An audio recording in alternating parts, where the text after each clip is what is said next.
Gravitation ने गुरुत्वीय त्वरण यानी ग्रेविटेशनल एक्सीलरेशन एक फैक्टर है जो जनरल लाइफ में आप जब चलते हैं ना तो वहाँ पर एक्सीलरेशन आप महसूस कर सकते हैं। वेग में परिवर्तन होता हुआ अगर आपको महसूस हो रहा है या दिख रहा है तो आप कहेंगे कि एक्सीलरेशन है। Change in velocity per unit time को हम एक्सीलरेशन कहते हैं। और यहाँ ग्रेविटी के कारण जो एक्सीलरेशन होगा उसको हम ग्रेविटेशनल एक्सीलरेशन कहेंगे।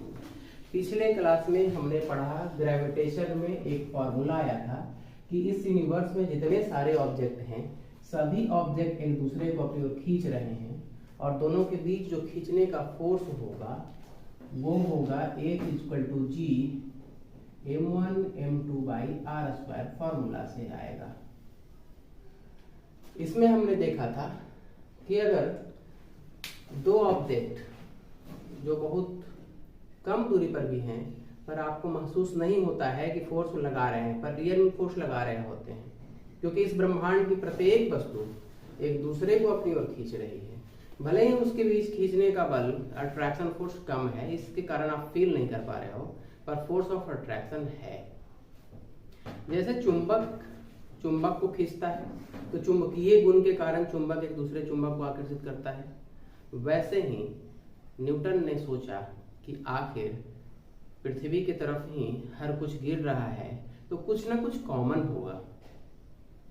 तो कॉमन क्या पाया उन्होंने कि सबके पास मास है। तो उन्होंने कहा कि प्रत्येक वस्तु क्योंकि सबके मास है तो एक दूसरे को खींचेगी, अपने आप एक दूसरे की तरफ खींचाएगा, क्योंकि दोनों के पास मास है, दो वस्तु है तो दोनों के पास मास है। इवन मून जो है वो मुझे खींच रहा है, अर्थ भी मुझे खींच रहा है। अर्थ के हम नजदीक हैं इसलिए अर्थ मुझे खींच लिया, आई कैन फील इट। और मून से दूर है तो मुझे फील नहीं होता, वो खींच नहीं पाता है, और फोर्स ऑफ अट्रैक्शन वो लगा रहा होता है। तो पृथ्वी द्वारा लगाया गया फोर्स ऑफ अट्रैक्शन के बनिस्बत उसका फोर्स ऑफ अट्रैक्शन कम होता है, इसके कारण हम वहां खींच के नहीं चले जाते हैं। ये पूरा का पूरा स्पेस, पूरा का पूरा यूनिवर्स अद्भुत तरीके से बना हुआ है। आप कहोगे कितना बड़ा है ये स्पेस, कितना बड़ा है ये यूनिवर्स, आप इमेजिन कर सकते हो इसको। एक स्टार से दूसरे स्टार के बीच की दूरी पता है? लाखों प्रकाश वर्ष होता है। प्रकाश को एक तारा से दूसरे तारा तक जाने में लाखों साल लगते हैं और प्रकाश का चाल होता है 3 × 10⁸ मीटर पर सेकेंड, यानी 3 लाख प्रति सेकेंड। यानी प्रकाश एक सेकेंड में 3 लाख किलोमीटर दूर जा सकता है। और उस प्रकाश को एक तारा से दूसरे तारा के बीच जाने में लाखों साल लगते हैं। प्रकाश वर्ष एस्ट्रोनॉमिकल यूनिट है। लंबाई मेजर करना है यानी डिस्टेंस मेजर करना है तो हम प्रकाश वर्ष से मेजर करेंगे, क्योंकि बहुत बड़ा दूरी है स्पेस में, बहुत नज़दीक नहीं है। हम यहाँ जनरल लाइफ में किलोमीटर, 2 किलोमीटर, 1000, 2000, 5000 किलोमीटर कर लेते हैं, पर वहाँ उससे काम नहीं चलने वाला, इसलिए हम लाइट ईयर यानी प्रकाश वर्ष से हम गणना करते हैं एक स्टार से दूसरे स्टार के बीच की दूरी को।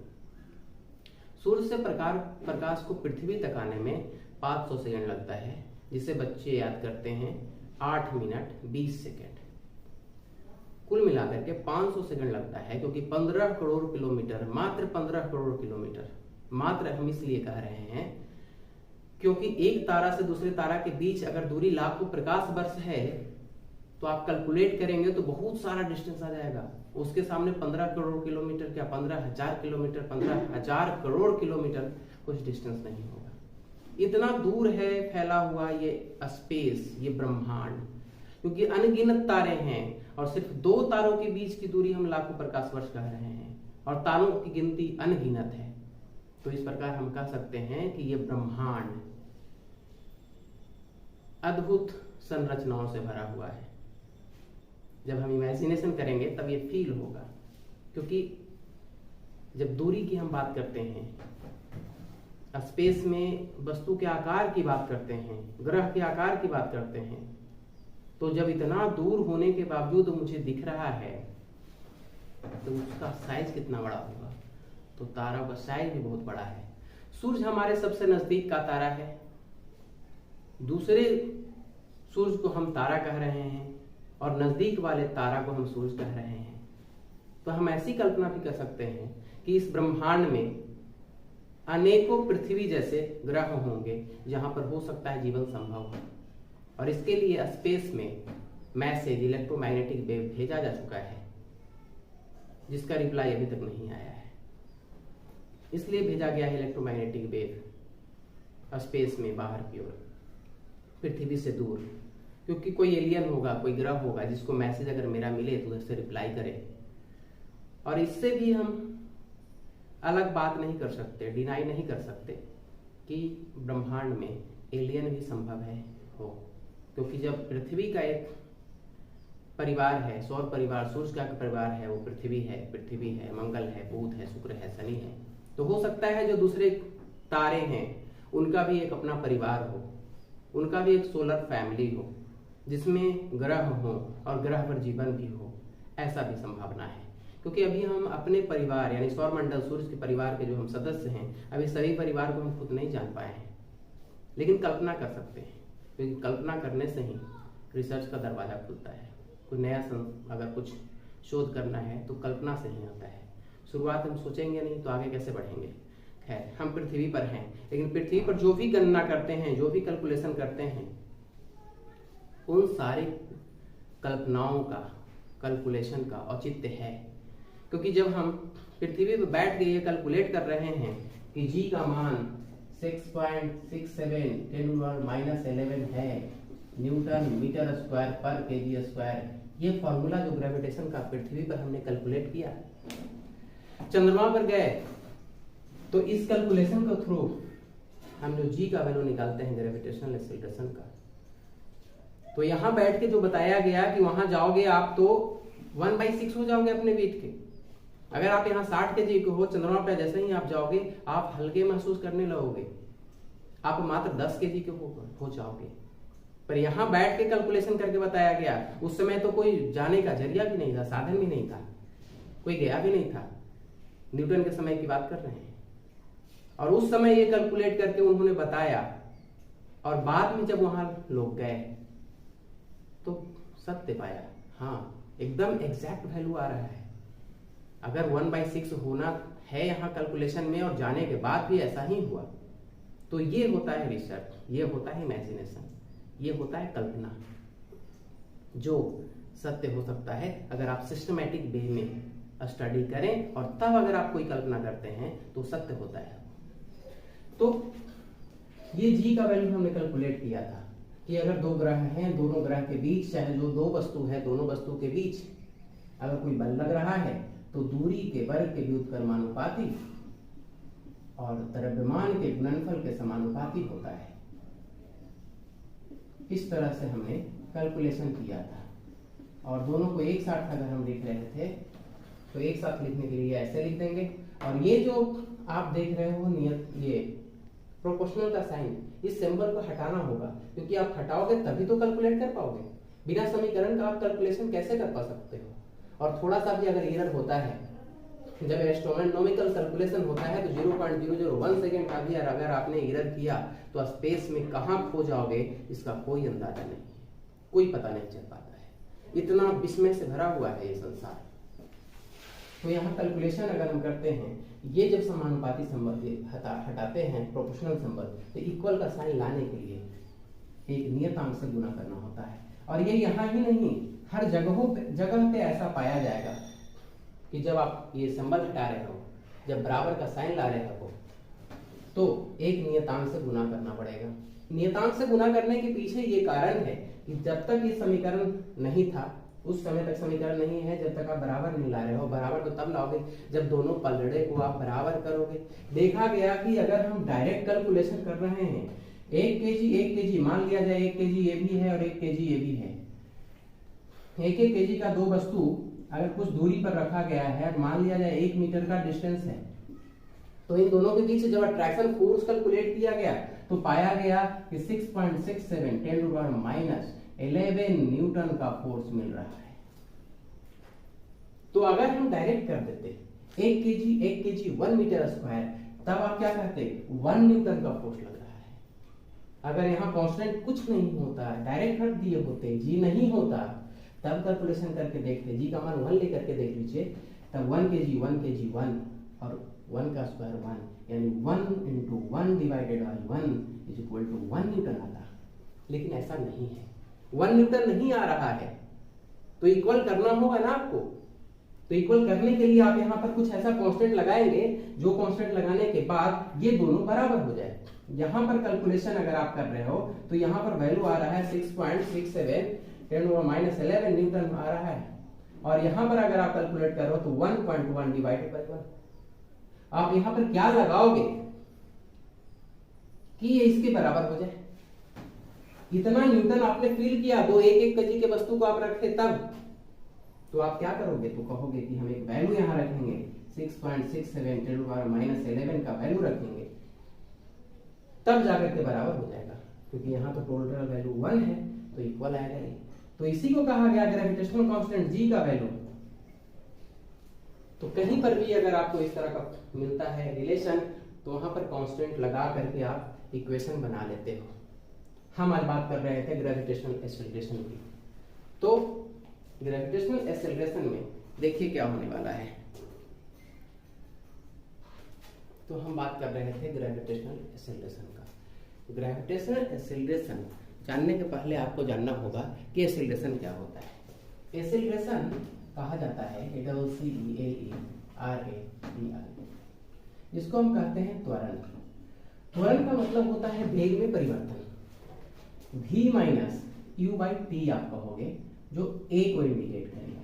a बराबर v minus u by T. Acceleration मतलब क्या, आप बाइक चलाते हो तो जब आप एक्सेलरेट करते हो, रियल में एक्सीलेटर आप कह देते हो उसको जनरली, लेकिन है वो एक्सेलरेटर है। एक्सेलरेट से एक्सेलरेटर बना है, जब बाइक चलाने में आप यूज करते हो। जब एक्सेलरेटर आप लेते हो तो बाइक का वेग परिवर्तन होता है। अभी जब जिस वेलोसिटी से जा रहे हो, तो जैसे ही आप एक्सेलरेटर लेते हो आपका वेग बढ़ जाता है। जितना ज्यादा एक्सेलरेटर लोगे उतना ही ज्यादा वेग में परिवर्तन होगा। तो वेग में परिवर्तन एक्सेलरेटर के कारण हो रहा है। और जब न्यूटन का दूसरा गति नियम हम जानते हैं कि वेग में परिवर्तन के दर लगाए गए बल के समानुपाती होता है। मतलब जितना तेजी से हम एक्सेलरेट करेंगे उतना ही ज्यादा बल लगेगा। अगर आप साइकिल चला रहे हो तो साइकिल में आपको पैडल मारना पड़ता है, जितना तेजी से पैडल लगाओगे उतना बल लगाना पड़ेगा और उतना ही ज्यादा वेग में परिवर्तन होगा। आप अगर 20 किलोमीटर प्रति घंटा जा रहे हैं तो 30 के प्रति घंटा से जाओगे तो पैडल भी आपको ज्यादा लगाना होगा। तो उसको हम कहते हैं त्वरण, वेग में परिवर्तन बटा समय को हम कहते हैं त्वरण। यहां पर जब वस्तु को छोड़ा जाता है, फ्री फॉलिंग बॉडी की हम अगर बात करें, छोड़ा जाएगा तो अभी ये 0 वेलोसिटी था, धीरे धीरे इसका वेलोसिटी बढ़ता जाएगा। यानी जितने ऊंचाई से हम वस्तु को गिराएंगे उतना ही तेजी से जमीन पर आकर के टकराएगा, क्योंकि पृथ्वी बल लगा रहा है। और न्यूटन का दूसरा गति नियम कहता है कि जितना ज्यादा बल लगेगा वस्तु में उतना ही ज्यादा त्वरण उत्पन्न होगा, यानी उतना ही वेग में परिवर्तन होगा। और पृथ्वी के लिए त्वरण 9.8 मीटर पर सेकेंड स्क्वायर है। इसका मतलब कि हर एक सेकेंड वस्तु के वेग में परिवर्तन 9.8 मीटर पर सेकेंड का होगा। यानी अभी अगर ये गिरा है, 1 सेकेंड तक अगर आने में समय लग रहा है, 1 सेकेंड तक अगर ये चलता है पृथ्वी के बल के अधीन, तो अगले सेकेंड इसका वेलोसिटी 9.8 मीटर पर सेकेंड हो जाएगा। फिर 19.68 दूनी 16 19.6, 9.8 मल्टीप्लाई बाई 2, 9.8 मल्टीप्लाई बाई 3, तो फिर 27 28 समथिंग हो जाएगा। तो इस तरह से 9.8 9.8 9.8 का वेग बढ़ता जाएगा, जिसको हम कहते हैं त्वरण। तो आज हम देखते हैं ग्रेविटेशनल एक्सेलरेशन। ग्रेविटेशनल एक्सेलरेशन यह है एक्सेलरेशन ही, यह है त्वरण ही। पर पृथ्वी के अधीन अगर वस्तु में त्वरण उत्पन्न हो रहा है, पृथ्वी के कारण अगर त्वरण उत्पन्न हो रहा है तो हम कहते हैं गुरुत्वीय त्वरण। गुरुत्व के कारण त्वरण उत्पन्न हो रहा है तो हम कहेंगे गुरुत्वीय त्वरण। पृथ्वी के पास गुरुत्वाकर्षण बल है, वो खींचता है वस्तु को, अपनी ओर खींचेगा, खींचने के कारण उसमें त्वरण उत्पन्न होगा, वही गुरुत्वीय त्वरण होगा। फ्री फॉल बॉडी जिसको हम कहते हैं, एक्सेलरेशन को फ्री फॉल हम कहेंगे। फ्री फॉल मतलब मुक्त रूप से अगर हम गिरने दे रहे हैं वस्तु को, तो उसमें एक्सेलरेशन जो होगा वो 9.8 मीटर पर सेकंड स्क्वायर का एक्सेलरेशन होता है फ्री फॉल के केस में। आता कैसे है ये, फॉर्मूला का डेरिवेशन कैसे होता है, 9.8 रिजल्ट कैसे आता है, हम इसकी बात करते हैं। पृथ्वी एक बल लगा रहा है, इसके पास मास m है, यहां पर कोई वस्तु है m, पृथ्वी एक बल लगाएगा तो पृथ्वी की तरफ लगने वाला जो बल होगा उसको हम कहेंगे F बराबर G m upon r square, गुरुत्वाकर्षण बल।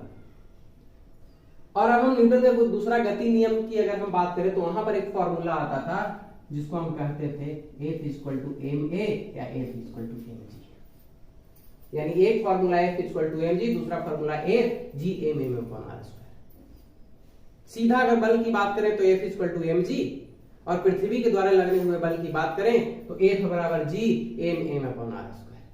दोनों तो बल है, दोनों तो त्वरण उत्पन्न कर रहा है। पृथ्वी अगर बल लगा रहा है तो गुरुत्वीय त्वरण, और अगर सीधा हम अपने आप में बल लगा करके चलने लगे तो हमारा त्वरण होगा। बाइक बल लगा करके अगर बाइक चलने लगे तो बाइक का त्वरण होगा। साइकिल से आप कहीं ट्रेवल कर रहे हो, आप पैडल लगा रहे हो तो साइकिल का त्वरण होगा। कुल मिला के बल लगेगा तो त्वरण उत्पन्न होगा। पृथ्वी बल लगा रहा है तो पृथ्वी के द्वारा त्वरण उत्पन्न हो रहा है। तो हम बात करेंगे F इक्वल टू mg, तो न्यूटन के सेकेंड लॉ से आता है, ये दिख रहा है, ये न्यूटन सेकेंड लॉ से आता है, from Newton second law, from Newton second law, Newton second law F equal to mg आया, और फिर हमारे पास एक फॉर्मूला आता है from Newton law of gravitation. Newton law of gravitation का फॉर्मूला आएगा F equal to G m upon r square, समीकरण 1 समीकरण 2। अब दोनों LHS बराबर है, RHS बराबर कर दो, लिख दो यहां पर from equation 1 and 2। LHS RHS बराबर कर दिए, mg इक्वल टू आया हमारे पास, mg equal to G m upon r square, ये कैंसिल हो गया। हम देखेंगे G बराबर आ रहा है Gm अपॉन r स्क्वायर। अगर आप इसको कैलकुलेट करोगे तब आपका G का वैल्यू आ जाएगा एग्जैक्टली कितना वैल्यू होता है G का, ग्रेविटेशनल एक्सीलरेशन का मान क्या होता है। अभी कैलकुलेट करके देख लेते हैं कि G का मान 9.8 सही है या गलत है, यही करके देख लेते हैं। हम जानते हैं m का मास, पृथ्वी है तो उसका मास कितना होता है, अप्रोक्सीमेटली 6 गुना 10 की पावर 24 kg। हम जानते हैं, न्यूमेरिकल सॉल्व करते हैं, दिख रहा है ये G बराबर क्या होगा, प्रश्न है ये, G बराबर क्या होगा यदि मास ऑफ प्लैनेट्स 6 गुना 10 की पावर 24 kg है, यानी पृथ्वी को ले लिया गया है। यहां पर आप चंद्रमा को ले सकते हो, मंगल बुध कुछ भी ले सकते हो आप, फिर वहां पर गुरुत्वीय त्वरण का मान कैलकुलेट कर सकते हो आप। आपको वहां पर रेडियस की जरूरत होगी। रेडियस कितना हो गया 6.4 10 to the power 6 metre. G का वैल्यू मालूम है आपको, G equal to 6.67 10 power -11 newton metre square पर केजी स्क्वायर। ये ऐसा ही मात्रक है, न्यूटन मीटर स्क्वायर पर केजी स्क्वायर, यहां से आता है। जो नहीं जानते हैं 9 के बच्चे वो जान ले कि G बराबर जो आप लिख रहे हैं 6.67 10 पावर -11, बाद में जो हम टर्म लिख रहे हैं न्यूटन मीटर स्क्वायर पर केजी स्क्वायर, ये देखिए यहां से आया है। अगर आप कहोगे कि G बराबर क्या होगा तो G बराबर यहां लिखिए और इसको इधर लाके डिवाइड कीजिए, उधर गुना कीजिए। देखिए F(r) square divided by m1 m2, ये न्यूटन हो गया है। बल का ऐसा मात्रक न्यूटन, दूरी है ये, क्योंकि रेडियस तो दूरी ही है ना, लंबाई है, लेंथ है। तो आप कहोगे मीटर स्क्वायर डिवाइड मास मास केजी का स्क्वायर, देखो न्यूटन मीटर स्क्वायर पर केजी स्क्वायर, ऐसा ही मात्रक है जो बताता है कि आखिर ये रियल में क्वांटिटी है क्या इंडिकेट कर रहा है, क्या बता रहा है। G बराबर फॉर्मूला आया है हमारे पास Gm/r स्क्वायर, ये तो कैलकुलेट हम करेंगे ही। एक और बात गौर करने की बात यहाँ पर यह है कि G बराबर Gm/r स्क्वायर से पता चलता है कि वस्तु का मास चाहे कितना भी ज्यादा हो या कम हो, फर्क नहीं पड़ता, जी का मान वस्तु के द्रव्यमान पर निर्भर नहीं करता। यानी 100 केजी और 1 केजी दोनों अगर एक साथ गिरे तो गिरने में जी है, तो दोनों एक साथ गिरेगा एक ही जगह पे। अगर एक साथ छोड़ रहे हैं तो एक ही साथ गिरेगा। ये रेजिस्टेंस को निग्लिजिबल मान लेंगे तो, यानी निर्वात में दो अलग अलग द्रव्यमान की वस्तु को अगर एक ही ऊंचाई से गिराया जाता है तो दोनों एक साथ एक ही जगह पर पहुंचेगा, जहां जिस लोकेशन में स्ट्रेट हम उसको गिराए हैं। कारण यहां पर देख रहे हैं जी का मान 6.67 10⁻⁻11। मास ऑफ अर्थ है, मास ऑफ ऑब्जेक्ट है नहीं। मास ऑफ ऑब्जेक्ट नहीं है मतलब जी का मान किसी वस्तु के मास पर निर्भर नहीं करता है। इसीलिए हम सेफ है। यहां बाइक से जा रहे हैं, अगर भारी वस्तु पहले गिरता तो बाइक पहले गिरता, हम उसके ऊपर गिरते हैं। लेकिन अगर भारी वस्तु की बात करें, अगर हम 20 केजी 30 केजी ले जा रहे हैं अपने साथ और अगर हम गिर गए, हम भारी हैं, हम गिरेंगे, हमारे ऊपर वस्तु गिरेगा। हमारे हाथ में 20 केजी का कोई वस्तु है और हम गिर गए कहीं गड्ढे में, अगर भारी वस्तु पहले गिरता, चलो बाइक है तो बाइक पहले गिरा, भारी है, फिर हम गिरेंगे, चलेगा। लेकिन 20-30 केजी का कोई वस्तु हम ले जा रहे हैं, हम 60-70 केजी के हैं, तो हम पहले गिरे, हमारे ऊपर, वो बाद में गिरता है। अभी हाथ में था पर हम गिरने के लिए पहले गिर जाते, वो हम पे गिर जाता, तो ये खतरनाक हो जाता। हल्का पहले गिरता तब भी खतरा, भारी पहले गिरता तब भी खतरा, क्योंकि सिचुएशन के अनुसार कभी हल्का कभी भारी मेरे साथ होता और हम गिरते और फिर मेरे ऊपर वो गिरता तो डेंजरस हो जाता। तो साइकिल हमसे हल्का है, फिर भी साइकिल से जा रहे हैं, किसी गड्ढे में गिरते हैं तो साइकिल गिरा, फिर हम गिरते हैं। बाइक से जा रहे हैं, साथ में ही गिरते हैं, साइकिल और साइकिल के ऊपर जैसे बैठे थे वैसे ही गिरेंगे। बाइक से हैं तो बाइक पे बैठे बैठे गिर जाएंगे उसी पे, तो थोड़ा बच गए। अब पहले बाइक गिरता, हम उसके ऊपर गिरते, तब भी ज्यादा चोट लगता। एक साथ गिरेंगे तो कुछ सॉकर हमें सेफ रख सकता है, कोई आवश्यक नहीं। वो फिर अलग कंडीशन है कि किस एंगल से कितना फोर्स लगा, प्रेशर क्या था, फोर्स लगा, साथ में किस यूनिट पे प्रेशर लगा। मान लीजिए ज्यादा फोर्स अगर ऐसे आपको इस पोजीशन पे लग रहा है तो कोई बात नहीं, टूटेगा नहीं। लेकिन बहुत कम फोर्स अगर आपको लग जा रहा है एक छोटे से पार्ट पे, यहाँ लग जा रहा है या इधर से लग जा रहा है ऐसे, या ऐसे लग जा रहा है तो टूट सकता है। तो फोर्स पर यूनिट या प्रेशर का कैलकुलेशन अलग हो जाता है, वो फैक्टर। तो हम जी कैलकुलेशन करने की बात कर रहे थे, तो जी बराबर लिख लीजिए 6.67 10⁻⁻11 मल्टीप्लिकेशन 6 × 10⁻24 डिवाइडेड बाई 6.67 10⁻6 है और इसका स्क्वायर है, स्क्वायर हमने कर दिया है। यानी जी बराबर वैल्यू क्या आने वाला है, एक साथ में कर देते हैं, पावर को एक साथ कर दिया जाता है और बाकी जो टर्म है दिख रहा है आपको वो अलग कर दीजिए।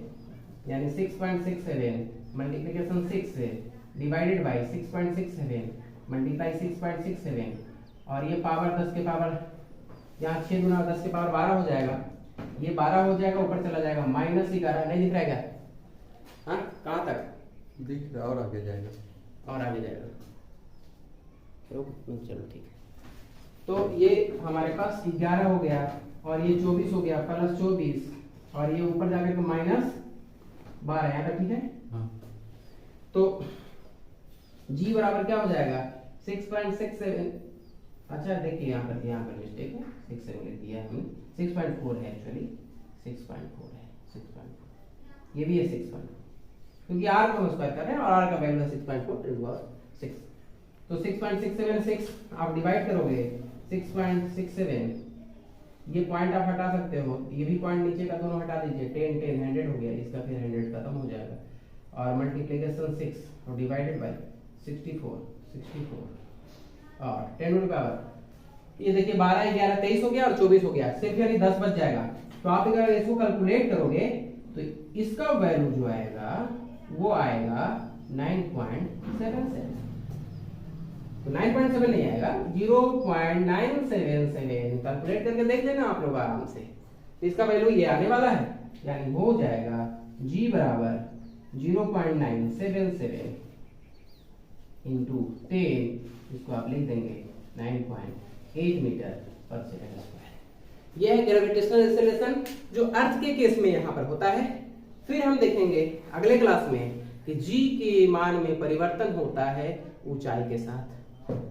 या इक्वेटर पे पोल पे हम जाते हैं तो जी का मान कैसे बदलता है, हाइट के अनुसार जी का मान बदलता है, डेप्थ के अनुसार जी का मान बदलता है, रोटेशन के अनुसार जी का मान बदलता है। इन सारी बातों को देखेंगे नेक्स्ट क्लास में। Thank you.